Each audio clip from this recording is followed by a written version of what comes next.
जय माता दी। नमस्कार दोस्तों, स्वागत है आप सभी का हमारे YouTube चैनल लक्ष्मी शर्मा की कहानियां पर। ओम नमः शिवाय।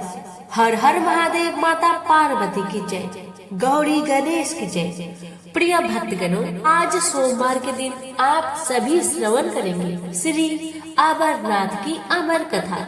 इस कथा का नाम अमर कथा इसलिए है कि इसके श्रवण करने से सिद्धांत की प्राप्ति होती है।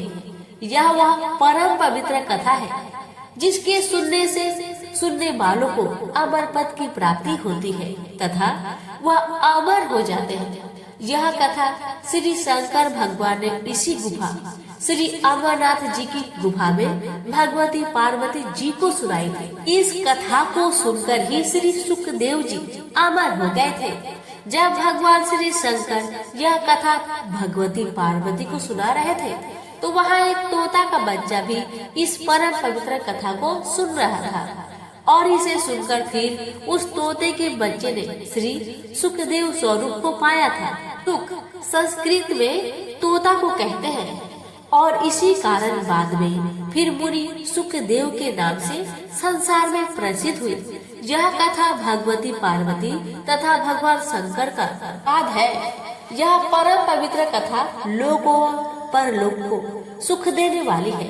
शंकर भगवान और जगत माता के इस संवाद का वर्णन भृगु संहिता, नीलमत पुराण, तीर्थ संग्रह आदि ग्रंथों में पाया जाता है। भक्तजनों, यहाँ पर मैं आपके सम्मुख यह परम पवित्र कथा को विस्तार पूर्वक सुनाने जा रही हूँ।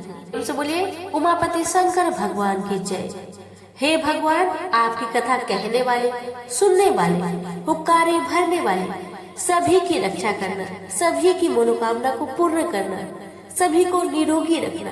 प्रेम से बोलिए उमापति शंकर भगवान की जय, गौरी गणेश की जय।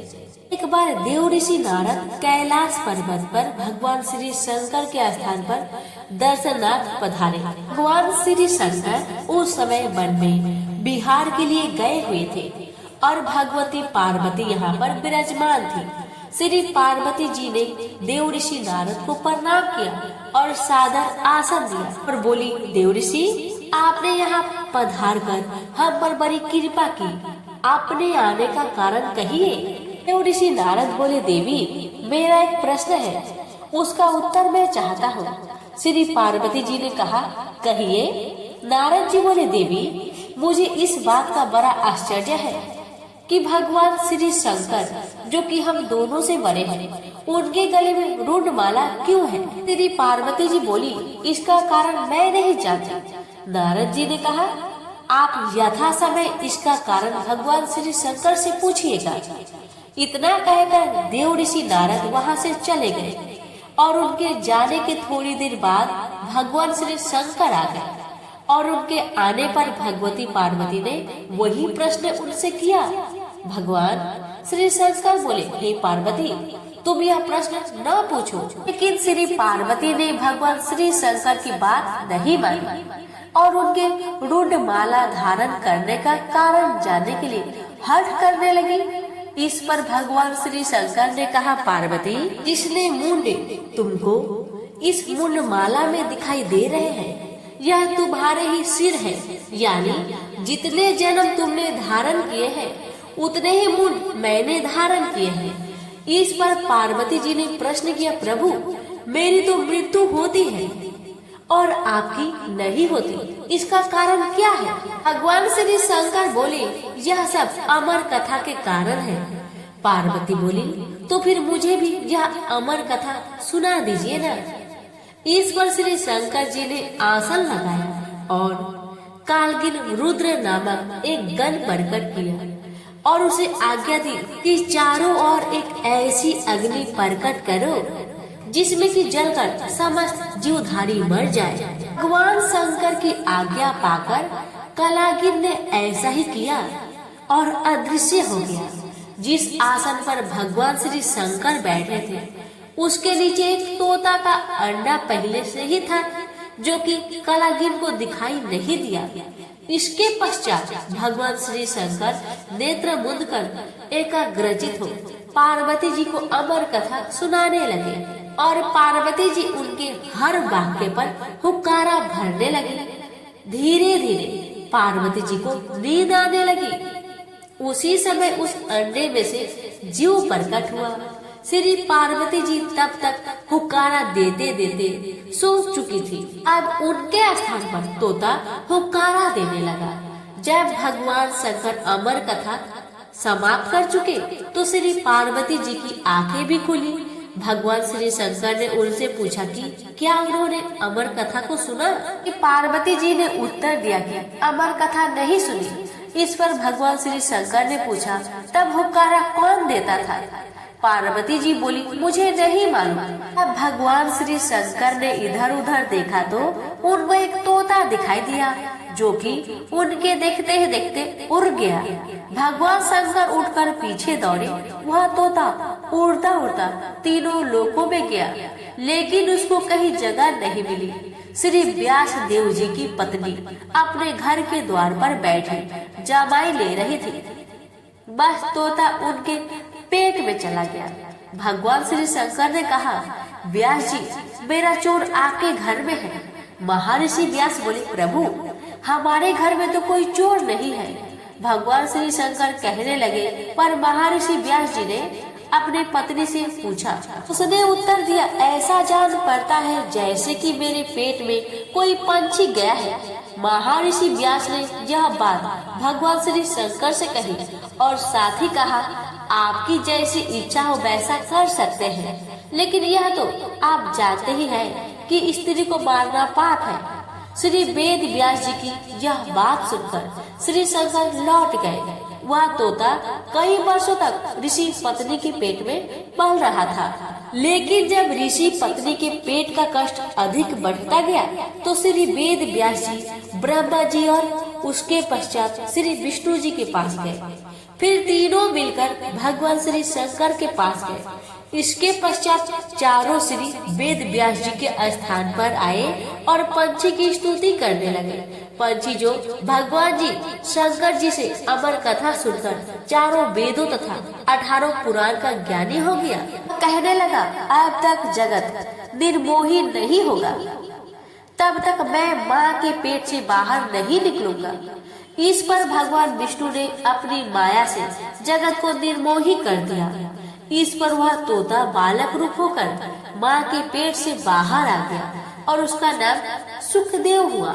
श्री सुखदेव अपने जन्म के साथ ही सबको प्रणाम करके जंगल की ओर चल दिए और फिर भगवान विष्णु ने अपनी माया हटा दी और जगत पुनः मोहयुक्त हो गया। इस पर श्री वेद व्यास जी अपने पुत्र के लिए व्याकुल होकर श्री सुखदेव के पीछे जंगल में दौड़े और उनके पास पहुंचकर उनसे घर चलने के लिए कहा। श्री सुखदेव जी ने कहा, जगत निर्मोही है, यहाँ न कोई किसी का पुत्र है और न कोई किसी का पिता।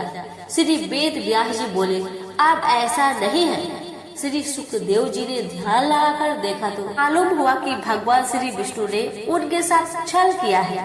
इस पर उन्होंने श्री वेद व्यास जी से कहा, जब तक मैं गुरु धारण नहीं कर लूंगा वापिस घर नहीं जाऊंगा और गुरु धारण करने के बाद मैं घर आकर आपकी सेवा करूंगा।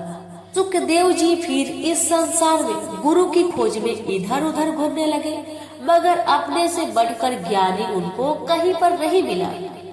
इस पर वह श्री वेद व्यास जी की आज्ञा से महाराज जनक के पास गए, लेकिन महाराज जनक के पास कर्म स्त्री वह राजपाट के कारण उनको गलानी हुई।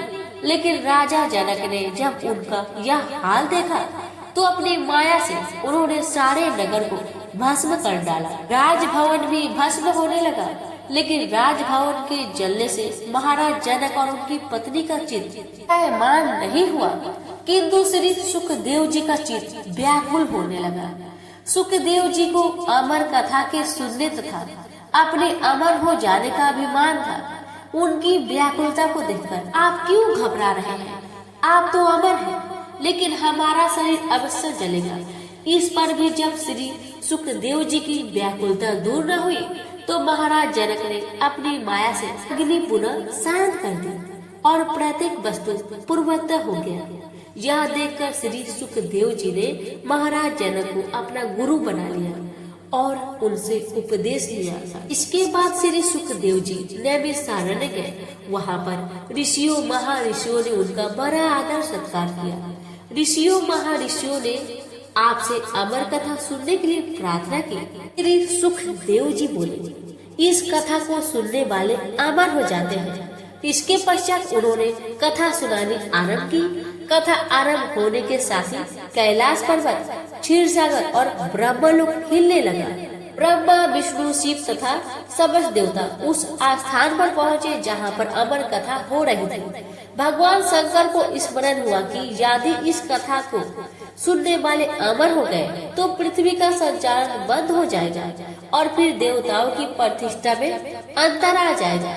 इसलिए भगवान श्री शंकर क्रोध में भर आए और श्राप दिया कि जो इस कथा को सुनेगा वह अमर नहीं होगा, परंतु हाँ, वह शिव लोक को अवश्य प्राप्त करेगा। प्रेम से बोलिए उमापति शंकर भगवान की जय। आपसे हमारी रिक्वेस्ट है, इस कथा को ज्यादा से ज्यादा शेयर करें। भगवान आप सभी की मनोकामना को पूर्ण करें। प्यारे भक्त कहने, अब आप श्रवण करेंगे अमरनाथ की यात्रा की महिमा।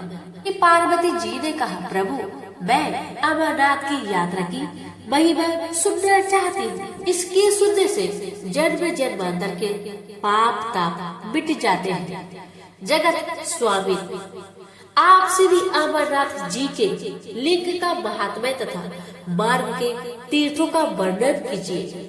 श्री अमरनाथ की यात्रा तथा पूजन की विधि भी कहे और ये भी बताए कि जो शास्त्रोक्त यात्रा को त्याग कर केवल लिंग के ही दर्शन करता है वह किस गति को प्राप्त होता है। भगवान श्री शंकर ने कहा, मनुष्य श्री अमरनाथ जी की यात्रा करके शुद्धि को प्राप्त करता है तथा शिवलिंग के दर्शनों से भीतर बाहर से शुद्ध होकर धर्म, अर्थ, काम, वचन तथा मोक्ष को प्राप्त करने में समर्थ हो जाता है। वह मनुष्य जो कि मार्ग के तीर्थों पर यथा विधि स्नान, दान इत्यादि न करके सीधा गुफा में ही पहुंच जाता है, उसकी यात्रा निष्फल समझो। भगवान शंकर बोले, हे देवी, दो प्रकार की ऊपर तथा नीचे की यात्रा।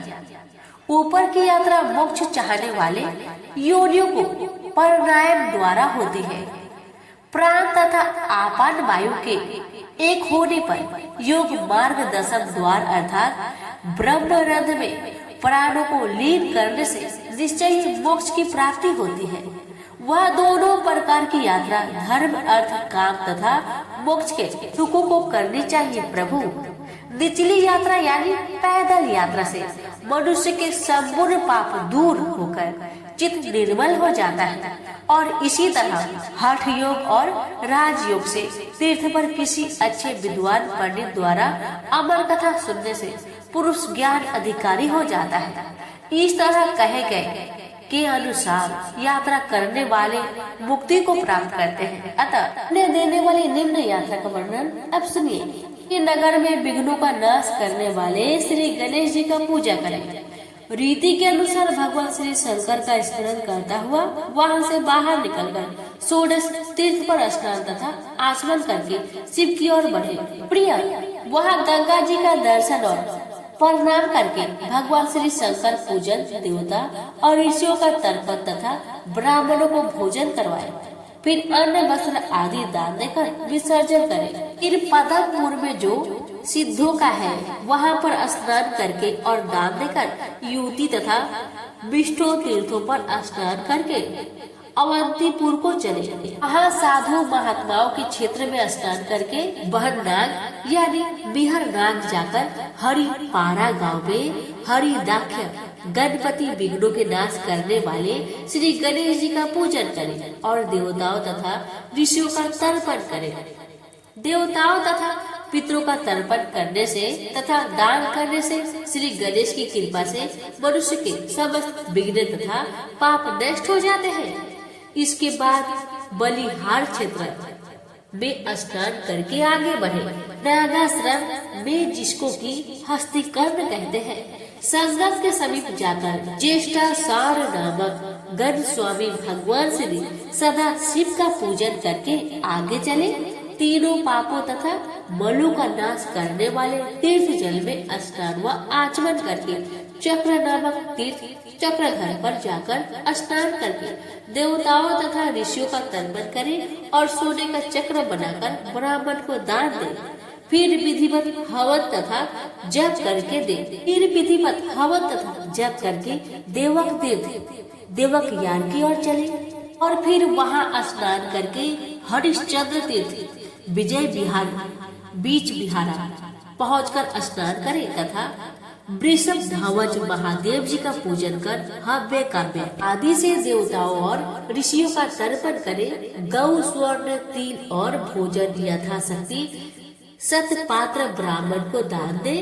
ऐसा करने से मनुष्य को ब्राह्मण को तृप्त करने के फल की प्राप्ति होती है। हे देवी, इसके पश्चात भोजन करे और तीर्थ को नमस्कार करके आगे चले और लंबोदरी नदी पर आलस्य रहित होकर स्नान करके तुजवार ग्राम से भगवान श्री सदाशिव के दर्शन करें। इसके बाद सूर्य क्षेत्र में सूर्य कुंड में स्नान करके भगवान भास्कर का दर्शन करें। श्री सूर्य नारायण का पूजन संसार के समस्त भोगों तथा मुक्ति को देने वाला है।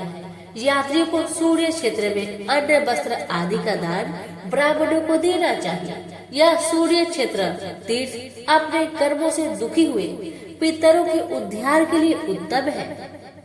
ऐसा देवताओं का ऋषियों महर्षियों का मत है। हे देवी, यहाँ पर पिंडदान आदि से पितरों का उद्धार करें। दोनों कुंडों का दर्शन करें और फिर उसमें मत्स्य रूप देवताओं का दर्शन कर और फिर उनको नाना मंत्रों से तृप्त करें।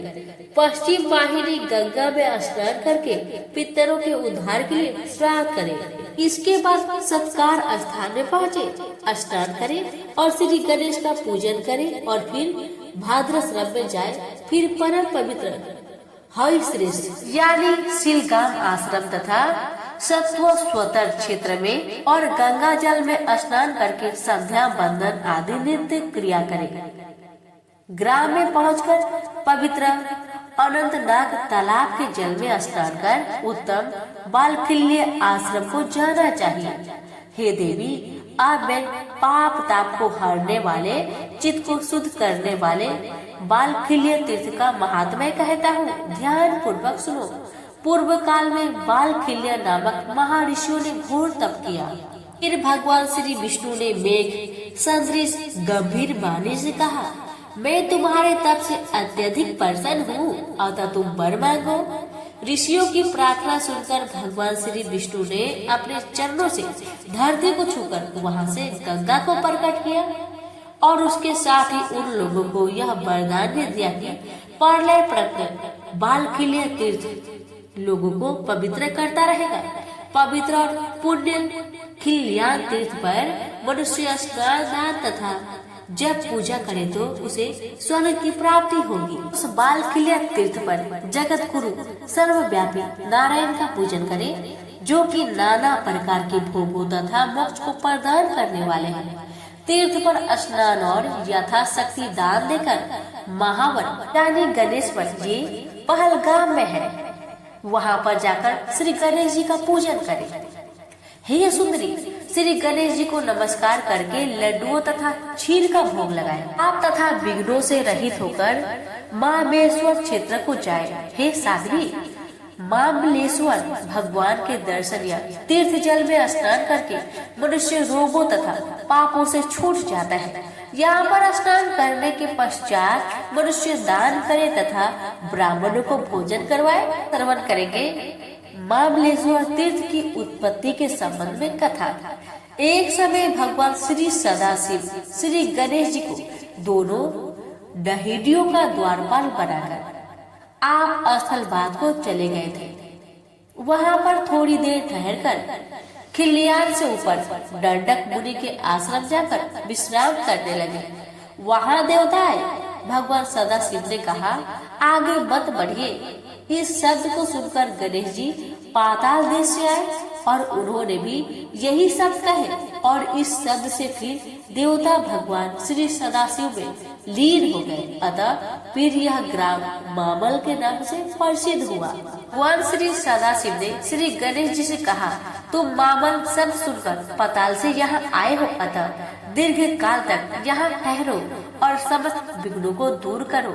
जो मनुष्य यहाँ पर तुम्हारा पूजन करेंगे वह परम सिद्धि को प्राप्त करेंगे। यह वरदान श्री सदाशिव जी श्री गणेश जी को देकर दंडकारण्य में अंतर्ध्यान हो गए। विश्व को पवित्र मामलक ग्राम में मामलेश्वर का दर्शन करने और श्री गणेश जी का पूजन करने से अश्वमेध का फल मिलता है और श्री गणेश जी की कृपा से मनुष्य की संपूर्ण मनोकामनाएं पूर्ण होकर उसे पशु पुत्र तथा धन की प्राप्ति होती है और उसकी यात्रा भी सफल हो जाता है। के पश्चात समस्त पापों को मिटाने वाले भृगुपति तीर्थ में जाकर वहां विधिवत स्नान तथा दान करके भगवान श्री हरि का पूजन करें। भृगु जी ने परिशीलन वन में दीर्घ काल तक बड़ा भारी तप किया। ऐसा कठिन तप तो देवता भी न कर सकते थे। इसी बीच में भगवान श्री विष्णु देवताओं के साथ महर्षि भृगु जी के दर्शन के लिए आए। भृगु जी ने अपने आसन पर से उठकर उनको प्रणाम किया और सदैव एक रस रहने वाले भगवान श्री विष्णु ने उनके सिर को चूमकर उनको गले से लगा लिया। हे महेश्वरी, भृगु और विष्णु भगवान ने आपस में आलिंगन किया। उनके शरीर में से पवित्र पसीना निकला जिससे वह पवित्र तीर्थ बना। श्री सदाशिव बोले, हे देवी, क्योंकि यह तीर्थ भृगु के पसीने से बना है अतः इसका नाम भृगु तीर्थ प्रसिद्ध हुआ है। यहाँ पर जो मनुष्य स्नान करके तांबे तथा वस्त्र का दान करेगा उसकी यात्रा निस्संदेह सफल होगी। वह मनुष्य स्नान करने से अति उत्तम पुण्य को प्राप्त होता है। लंबोदर की कथा। एक बार कैलाश पर्वत पर भगवान श्री सदाशिव और पार्वती ज्ञान संबंधी बातचीत कर रहे थे। उन्होंने श्री गणेश जी को द्वारपाल बनाकर उनसे कहा कि किसी को अंदर मत आने देना। इतने में देवराज इंद्र देवताओं सहित वहां आया। गणेश जी ने उनको रोका। इस पर दोनों में बड़ा भारी युद्ध हुआ। इंद्र हार गया। इंद्र के साथ लड़ने से श्री गणेश को बहुत ज्यादा भूख व प्यास महसूस हुई। चुनाचे बहुत स्वादिष्ट फल खाकर बहुत सा गंगा जल पीने से श्री गणेश जी का पेट बढ़ गया। भगवान श्री सदाशिव जी गणेश जी को लंबोदर के नाम से पुकारने लगे। हे देवी, भगवान श्री सदाशिव ने गंगा को सूखा हुआ देख श्री गणेश जी के पेट पर क्रोध में भरकर डमरू से चोट की। फिर गंगा उनके पेट से निकलकर बहने लगी और पौराणिक कथाओं ने उसका नाम लंबोदरी प्रसिद्ध किया। प्रिय, लंबोदरी नदी के जल का स्पर्श कोटि जन्मों के पाप का नाश करता है, इसलिए महाबलेश्वर के पास इस नदी का स्पर्श करना आवश्यक है। इसके पश्चात रजनी वन में गोलाकार पत्थर की देव मूर्ति का दर्शन करें और वहां से सीताराम कुंड में स्नान करके आगे बढ़े। रजनोपल की कथा।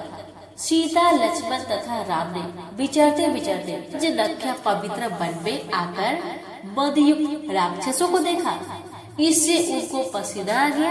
वह पसीना कुंडों में पड़ने से यह कुंड परम पवित्र हो गए। भगवान श्री रामचंद्र जी महाराज पासन पर चढ़कर बाणों से राक्षसों को समाप्त करने लगे। बहुत से राक्षस मारे गए और बाकी के इधर उधर भाग गए। और राक्षसों का खून गिरने से वह गढ़शैली छोटी पहाड़ी रंगीन हो गई और भगवान श्री रामचंद्र जी महाराज के चरण स्पर्श से सुर को पवित्र करने वाली हो गई। इस रजोनोपल के दर्शन से मनुष्य पापों से मुक्त हो जाता है और कुंड में स्नान करने से समस्त पापों से छूटकर मुक्त हो जाता है। इसके बाद नील गंगा में स्नान करके प्रसन्नचित हो स्थानु आश्रम यानी कि चंदन बाड़ी की यात्रा करेंगे। देवी एक बार काम कीड़ा तथा खेल की बातों में भगवान श्री सदाशिव का मुख श्री पार्वती जी के नेत्रों के साथ लग गया। हे सुतरी, तब उसका मुख अंजन के कारण काला हो गया। फिर भगवान श्री सदाशिव जी ने सुरमे से काला देखकर मुख श्री गंगा जी में धोया, जिससे गंगा जी का रंग काला पड़ गया। अतः गंगा का नाम नील गंगा प्रसिद्ध हो गया। यह नदी महापापों को नष्ट करने वाली है। नील गंगा का स्पर्श दुष्ट मनुष्यों के साथ रहकर जो दोष प्राप्त हुआ है उन्हें तथा स्त्रियों के मन के विकारों का नाश करता है, इसमें रत्ती भर भी संदेह नहीं है। यह नील गंगा पहलगांव से 6.5 मील चंदनबाड़ी के मार्ग में है।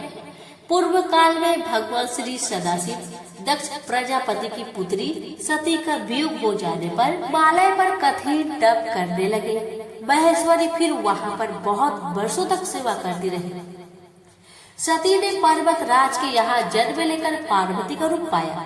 यहाँ तपस्या करने के पश्चात भगवान सदाशिव की सेवा करने लगी, लेकिन उनकी सेवा करने पर भी भगवान श्री सदाशिव की समाधि न खुल पाई। तब श्री पार्वती जी ने चंदन वाटिका में बड़ी घबराई, जिस वाटिका में भगवान श्री सदाशिव वृक्ष के समान निश्चल रूप से तप में स्थित थे। उस वाटिका का नाम बाद में महापाप विनाशक प्रसिद्ध हुआ। हे देवी, इस अस्थानु आश्रम चंदनबाड़ी के पास जो स्नान करता है वह शिव धाम को प्राप्त होता है। हत्या तथा गौ हत्या आदि महापाप करने वाले मनुष्य यदि चंदनबाड़ी में स्नान करे तो समस्त पापों से छूट जाता है। सरस्वती नदी का दर्शन करने से एवं उसमें स्नान करने से मनुष्य समस्त पापों से मुक्त हो जाता है। इसके पश्चात यात्री को पोसाख्य पर्वत यानी पीसू घाटी पर चढ़ना चाहिए। एक बार देवता और राक्षस भगवान श्री सदाशिव के दर्शन के लिए गए। वहाँ पहाड़ पर चढ़ते समय ईर्ष्या में ग्रस्त होकर कहने लगे कि हम पहले चढ़ेंगे। दोनों में युद्ध होने लगा। राक्षसों से हटकर देवता ने एकाग्रचित होकर भगवान श्री सदाशिव का ध्यान किया। भगवान श्री सदाशिव की कृपा से देवताओं ने राक्षसों को मार मार कर चूर्ण कर दिया। जिस स्थान पर देवताओं ने राक्षसों को चूर्ण बनाया वहाँ पर उनकी अस्थियों का एक बहुत बड़ा ढेर लग गया और यह पर्वत यानी पिशु घाटी अब शिव भक्तों के पाप ताप हरती है। हे देवी, श्री 4 सिद्धि खंड इस मंत्र को स्मरण करता हुआ जो इस पहाड़ पर चढ़ता है उसको ब्रह्मलोक प्राप्त होता है। वह ब्रह्मलोक वहाँ पर की पाप ताप व शोक का नाम तक भी नहीं है। इस पिशु घाटी पर विधिवत श्री शेषनाग का दर्शन कर पूजन करके आगे बढ़े। वायुजन में पत्थरों से छोटी मढ़ी बनाकर भगवान अमरेश्वर का स्मरण करे। शेषनाग प्रमण। प्राचीन काल में इस पहाड़ पर एक बड़ा ही बलवान राक्षस वायु के समान रूप वाला रहता था और वह यहाँ आने वाले देवताओं को बड़ा कष्ट पहुँचाता था। देवता भगवान श्री सदाशिव जी महाराज के पास गए। स्तुति के पश्चात भगवान श्री सदाशिव जी प्रसन्न हुए। देवताओं ने उनको राक्षस के संबंध में बताया। भगवान श्री सदाशिव जी महाराज ने कहा कि मैंने इसको वरदान दिया हुआ है जिससे मैं इसको नहीं मार सकता। तुम भगवान श्री विष्णु की शरण में जाओ। इस पर देवताओं ने क्षीर सागर के तट पर जाकर भगवान श्री विष्णु की स्तुति की। भगवान श्री विष्णु देवताओं की स्तुति से प्रसन्न होकर बोले, मैं अभी अभी वायु रूपी दैत्य को नष्ट किए देता हूँ। तुम लोग स्वर्ग धाम को जाओ। शेषनाग जी पाताल से प्रकट हुए। उस पर भगवान श्री विष्णु सवार हुए और आज्ञा दी, हे सर्पराज, तुम सहस्त्र मुखों से वायु को पान करो। अपने प्राणों को इस वायु द्वारा तृप्त करो, क्योंकि तुम वायु के खाने वाले हो।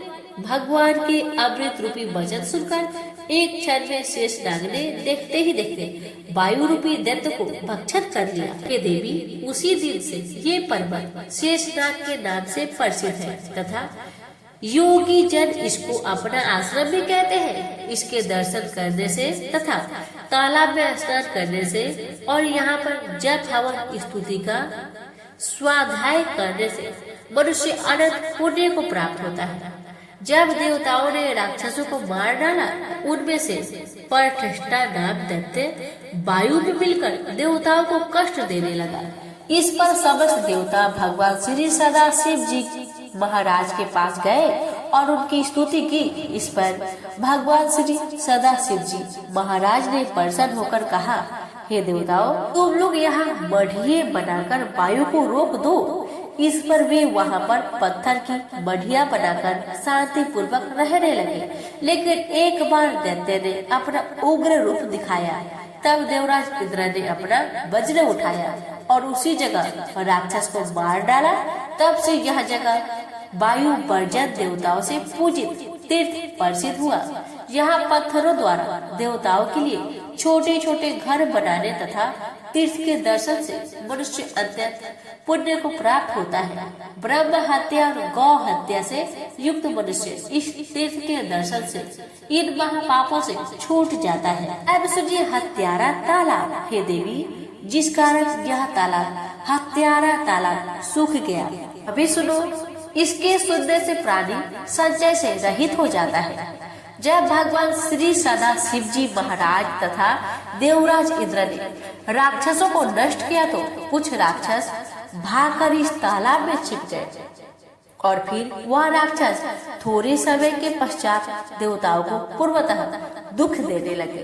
भगवती पार्वती और सदा शिव जी महाराज विचरते हुए वहां आए। भगवती पार्वती ने भगवान श्री सदा शिव जी महाराज से देवताओं के दुख दूर करने के लिए कहा। भगवान श्री सदाशिव महाराज ने हुक्कार किया, फिर वह डर के इस तालाब में छुप गए। भगवान श्री सदाशिव महाराज ने श्राप दिया, वह तालाब सूख गया। इस स्थान पर यात्रियों को मौन होकर यात्रा करनी चाहिए। हे सुंदरी, इसके बाद पंचतरणी के पंच प्रवाहों में स्नान करें और देवता ऋषि तथा पितरों का सावधान होकर तर्पण करें। अब सुनिए पंचतरणी की महिमा। पूर्व काल में एक बार भगवान श्री सदाशिव महाराज तांडव नृत्य कर रहे थे और नृत्य करते समय उनका जटाजूट ढीला हो गया और उससे फिर पंचतरणी गंगा निकली, जो महापापों को दूर करने वाली है। जो मनुष्य आलस्य रहित इस पंचतरणी नदी में स्नान करता है, वह ब्रह्म हत्या आदि घोर पाप से मुक्त हो जाता है।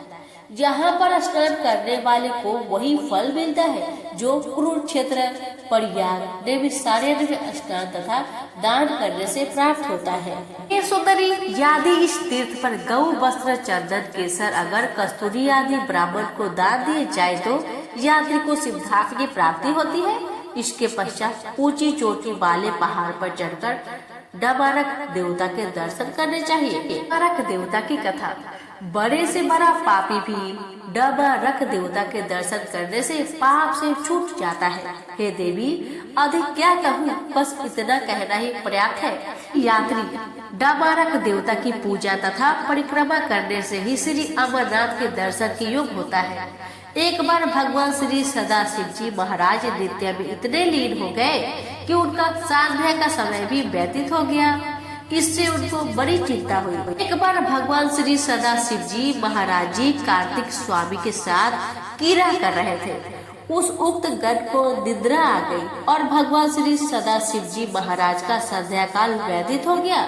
इससे भगवान श्री सदाशिव जी महाराज के क्रोध का कोई परवार न रहा और उन्होंने उक्त गण को श्राप दिया कि वह शीला रूप होकर देर तक वहां ठहरे। वह गण कांपता हुआ भगवान श्री सदाशिव महाराज की सेवा में उपस्थित हुआ, लेकिन भगवान ने उसको क्षमा नहीं किया।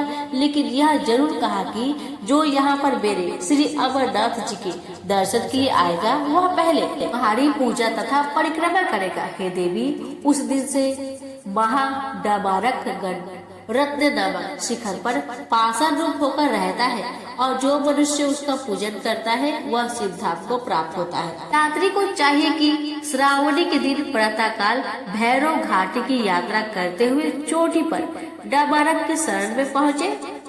डमरेश्वर भैरव का दर्शन और भक्ति सहित पूजन कर व्रत की ज्योत जलाए और मालपुआ तथा लड्डुओं का भोग लगाए। परिक्रमा और प्रणाम कर पहाड़ से उतरते समय मध्य में चलता हुआ मार्ग में जो गर्भ योनि है उसमें प्रवेश कर, क्योंकि इसमें एक बार जाने से फिर मनुष्य का पुनर्जन्म नहीं होता। गर्भ योनि से निकलकर अमरावती नदी में प्रवेश करे। अमरावती के दर्शन मात्र से मनुष्य देवता तुल्य हो जाता है। इस नदी के अमृत समान जल में स्नान करके यात्री को चाहिए कि भस्म को अपने शरीर पर मले। जो मनुष्य पवित्र गर्भ योनि से निकलकर अमर गुफा को जाता है उसका फिर पुनः जन्म नहीं होता है और फिर वह शिव रूप हो जाता है। देवी, यह बात बिल्कुल सत्य है। हे ईशानी, जब भगवान श्री सदाशिव जी महाराज कैलाश पर्वत पर नृत्य कर रहे थे उस समय नंदी उनकी आज्ञा अनुसार द्वारपाल था। देवता भगवान श्री सदाशिव जी महाराज के दर्शन के लिए आए तो नंदी ने उनको रोका। अब देवताओं तथा नंदी में परस्पर युद्ध होने लगा। नंदी ने भगवान श्री सदाशिव जी महाराज से शिकायत की।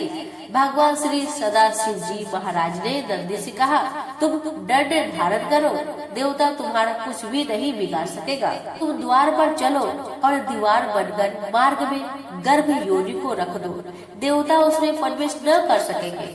भगवान श्री सदाशिव जी महाराज की बात सुनकर नंदी ने गर्भगृह के आगे एक बहुत बड़ा पत्थर रख दिया जिसमें कि योनि सदृश छिद्र था।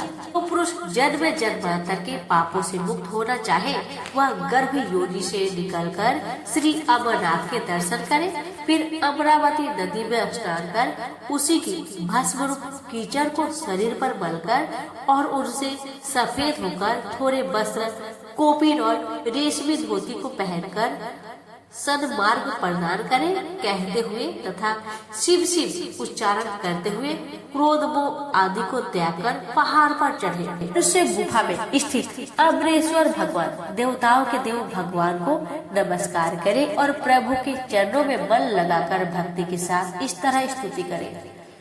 सुधालिंग के दर्शनों से मनुष्य के बाहर व भीतर का मैल नष्ट होकर वह शुद्ध या पवित्र हो जाता है। अमृत से बने हुए सुधालिंग के दर्शनों के स्पर्श, पूजन तथा बंधन से महापापी मनुष्य भी समस्त पापों से छूट जाता है। कलयुग में मुक्ति का इससे बढ़कर दूसरा साधन बिल्कुल नहीं है। विशेषता, जेहलम नदी में 6 स्नान और श्री अमरनाथ जी की यात्रा में 30 स्नान है। इसके अलावा यहाँ पर देवता के 36 स्थान है। उन देव स्थानों के दर्शन करने से मनुष्य को सिद्ध धाम की प्राप्ति होती है। इस प्रकार यदि मनुष्य यात्रा करता हुआ रसात्मक लिंग के दर्शन करे तो मोक्ष को प्राप्त होता है, जिससे कि उसको फिर बार बार जन्म मरण का दुख नहीं भोगना पड़ता। पार्वती जी बोली, प्रभु अब अमरेश महादेव जी की कथा सुनना चाहती हूँ और यह जानना चाहती हूँ महादेव गुफा में स्थित होकर अमरेश क्यों कर या कैसे कहलाए। भगवान श्री सदा शिव जी ने उत्तर दिया, देवी सुनो, मैं अब अमरनाथ जी की महातीर्थ के संबंध में विस्तार पूर्वक कहता हूँ। इसके सुनने से मनुष्य करोड़ों पाप से छूट जाता है। आदि काल में ब्रह्म, प्रकृति, अहंकार, स्वथवर, पर्वत आदि जंगल, मनुष्य संसार की उत्पत्ति हुई। इस क्रमानुसार देवता, ऋषि, पितर, गंधर्व, राक्षस, सर्प, यक्ष, भूतगण, कुसुमान, भैरव, कीदर, दानव आदि की उत्पत्ति हुई। इस तरह नए प्रकार के भूतों की सृष्टि हुई, परंतु इंद्र आदि देवता सहित सभी मृत्यु के बस में हुए थे।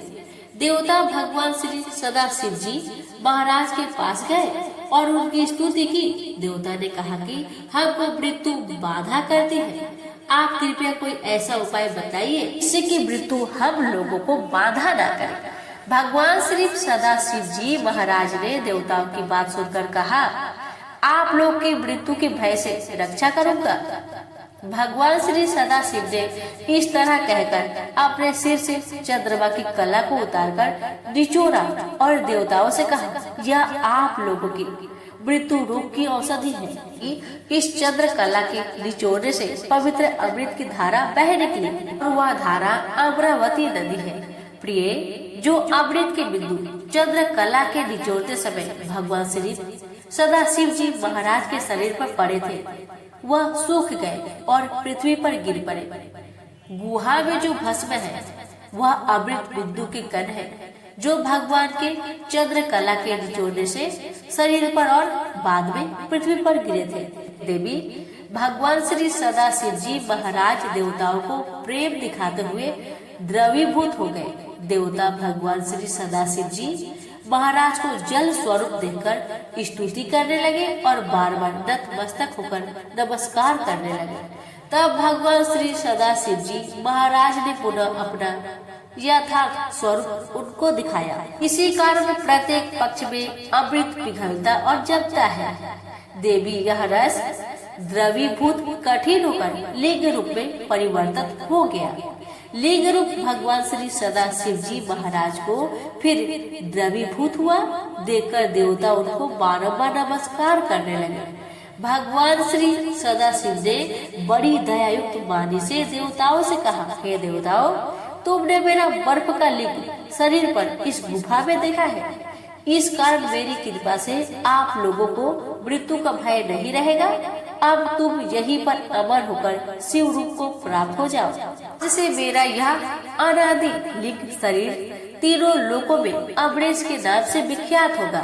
देवता इस अमरेश्वर महाराज के लिंग शरीर को नमस्कार और परिक्रमा करके अपने अपने स्थान को चले गए और सत्ता रूप से गुफा में भी रहे। हे देवी भगवान सदाशिव देवताओं को ऐसा वर देकर उस दिन से लीन होकर गुफा में रहने लगे।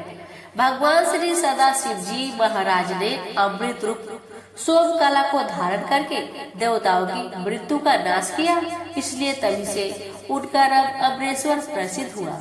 हे महेश्वरी, गर्भपात करने वाला, गुरु की सैया पर आरूढ़ होने वाला, मदिरा पीने वाला, स्वर्ण चुराने वाला, गौ हत्या करने वाला, ब्रह्म हत्या आदि करने वाला आदि श्री अमरनाथ जी के रसमय लिंग शरीर का दर्शन करे तो वह उसी क्षण समस्त पापों से मुक्त हो जाता है।